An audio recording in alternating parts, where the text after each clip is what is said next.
ಕೇಂದ್ರ ಸಚಿವ ಎಚ್.ಡಿ. ಕುಮಾರಸ್ವಾಮಿ ಅವರನ್ನ ಎಡಿಜಿಪಿ ಎಂ ಚಂದ್ರಶೇಖರ್ ಅವಮಾನಿಸಿರುವುದನ್ನು ಖಂಡಿಸಿ ಅವರನ್ನ ಕೂಡಲೇ ಭಾರತೀಯ ಸೇವೆಯಿಂದ ಅಮಾನತುಗೊಳಿಸುವಂತೆ ಆಗ್ರಹಿಸಿ ಜೆಡಿಎಸ್ ಕುಮಟಾ ತಾಲೂಕಾ ಘಟಕದ ವತಿಯಿಂದ ತಹಶೀಲ್ದಾರ್ ಮೂಲಕ ಸರ್ಕಾರದ ಮುಖ್ಯ ಕಾರ್ಯದರ್ಶಿ ಅವರಿಗೆ ಮನವಿ ಸಲ್ಲಿಸಲಾಯಿತು.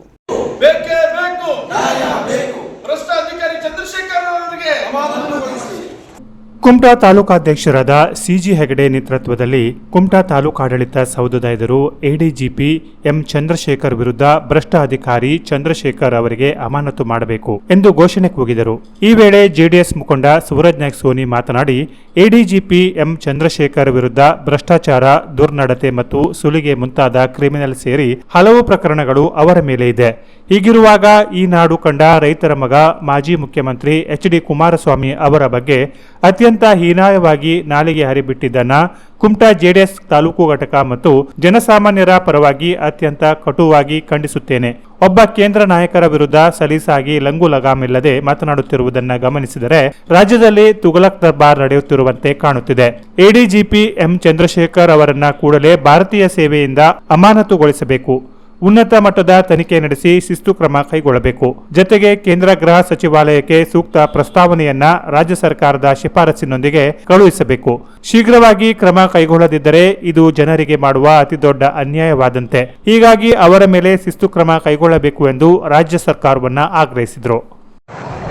ಕುಮಟಾ ತಾಲೂಕು ಜೆಡಿಎಸ್ ಘಟಕದಿಂದ ಏನು ಲೋಕಾಯುಕ್ತ ಎಡಿಜಿಪಿ ಚಂದ್ರಶೇಖರ್ ಅವರ ದುರ್ನಡತೆ, ಒಂದು ಭ್ರಷ್ಟಾಚಾರದಲ್ಲಿ ಸಾಕಷ್ಟು ಕೇಸ್ಗಳು ಅವ್ರ ಬಗ್ಗಿದೆ. ಅದ್ರ ಜೊತೆಗೆ ನಮ್ಮೆಲ್ಲ ಸರ್ವೋಚ್ಚ ನಾಯಕರು, ಈ ಕರ್ನಾಟಕ ಕಂಡ ರೈತರ ಮಗ, ಅತ್ಯಂತ ಅದ್ಭುತ ಮುಖ್ಯಮಂತ್ರಿಯಾಗಿ ಸೇವೆ ಸಲ್ಲಿಸಿದವ್ರ ಬಗ್ಗೆ ಹೀನಾಯಾಗಿ ಮಾತಾಡೋದನ್ನು ನಾವು ತಾಲೂಕಾ ಘಟಕದಿಂದ ಖಂಡಿಸ್ತೀವಿ, ಜನಸಾಮಾನ್ಯರ ಪರವೂ ಖಂಡಿಸ್ತೀವಿ.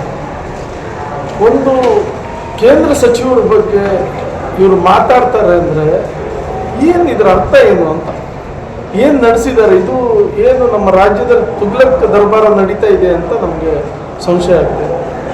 ಅಧಿಕಾರಿಗಳೇ ಸರ್ವೋಚ್ಚ ಅಧಿಕಾರದಲ್ಲಿದ್ದವ್ರನ್ನ ಮಾತಾಡುವಂಥ ಸ್ಥಿತಿ ಕರ್ನಾಟಕ ಸರ್ಕಾರಕ್ಕೆ ಬಂದಿದೆ ಅಂದರೆ ಅಧಿಕಾರಿಗಳಿಗೆ ಅಷ್ಟೊಂದು ಅಧಿಕಾರ ಕೊಟ್ಬಿಟ್ರು ಈ ಸರ್ಕಾರದವರು. ಇದು ಖಂಡನೀಯ. ಇಂಥ ಅಧಿಕಾರಿ ಮತ್ತು ಭ್ರಷ್ಟಾಚಾರದಲ್ಲಿ ಸಾಕಷ್ಟು ಆರೋಪಗಳಿದೆ ಅವ್ರ ಬಗ್ಗೆ.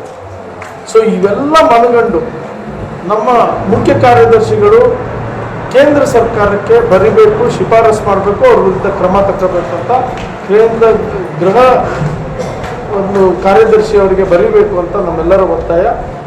ಅದನ್ನು ಸವಿಸ್ತಾರವಾಗಿ ನಮ್ಮ ಶಾಸಕಾಂಗ ಪಕ್ಷದ ನಾಯಕ ಸುರೇಶ್ ಬಾಬು ಅವರು ಸವಿಸ್ತಾರವಾಗಿ ಬರೆದಿದ್ದಾರೆ. ಇದ್ರ 20 ಜೊತೆಗೆ ನಾವು ಸೇರಿಸಿದ್ದೀವಿ. ಅವ್ರ ಆರೋಪ, ಅವ್ರ ಬಗ್ಗೆ ಏನೇನು ಆರೋಪ ಇದೆ ಅಂತ, ಅವ್ರು ಎಂಥ ಅಧಿಕಾರಿ ಅಂತ.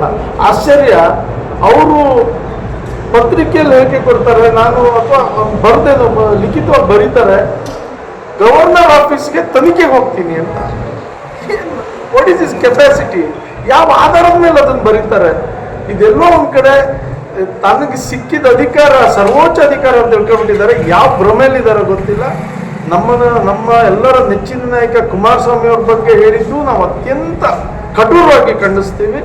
ಮತ್ತು ಈ ಅಧಿಕಾರಿ ಬಗ್ಗೆ ಸರ್ಕಾರ ಸರಿಯಾದ ವ್ಯವಸ್ಥಿತವಾದ ಕಠಿಣ ಕ್ರಮ ತಗೊಳ್ಳದಿದ್ರೆ ಇದು ಜನರಿಗೆ ಮಾಡೋ ಅನ್ಯಾಯ ಆಗ್ತದೆ ಅಂತ ಈ ಸಂದರ್ಭದಲ್ಲಿ ಹೇಳ್ತಾ ನಾವು ಇಲ್ಲಿಯ ತಹಸೀಲ್ದಾರ್ ಮುಖಾಂತರ ಮುಖ್ಯ ಕಾರ್ಯದರ್ಶಿ ಅವರಿಗೆ ಪತ್ರ ಬರೀತಾ ಇದ್ದೀವಿ.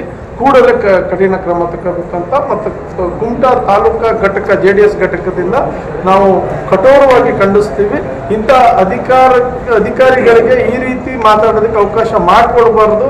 ಇದು ಈ ಸರ್ಕಾರ ನಡೆಸೋರ ಲಕ್ಷಣ ಅಲ್ಲ ಅಂತ ಈ ಸಂದರ್ಭದಲ್ಲಿ ಹೇಳಬೇಕು. ಈ ಸಂದರ್ಭದಲ್ಲಿ ತಾಲೂಕಾಧ್ಯಕ್ಷ ಸಿಜಿ ಹೆಗಡೆ, ಕಾರ್ಯದರ್ಶಿ ಬಲೀಂದ್ರ ಗೌಡ, ಮುಖಂಡರಾದ ರೋಷನ್, ಗೋವಿಂದ ರಾಯ್ ಶಾನ್ಬಾಗ್, ಮಹೇಂದ್ರ ನಾಯ್ಕ್, ದಿವಾಕರ್ ನಾಯ್ಕ್, ಚಂದ್ರಶೇಖರ್ ಪಾಲೇಕರ್, ರಾಜೇಶ್ ಪಟ್ಗಾರ್, ಲಕ್ಷ್ಮೀಕಾಂತ್ ಗೌಡ, ಚಿನ್ನು ಅಂಬಿಗ, ಯಶವಂತ ಗೌಡ, ನಾಗಪ್ಪ ಪಟ್ಗಾರ್ ಇತರರು ಇದ್ದರು. Canara plus news, Kumta.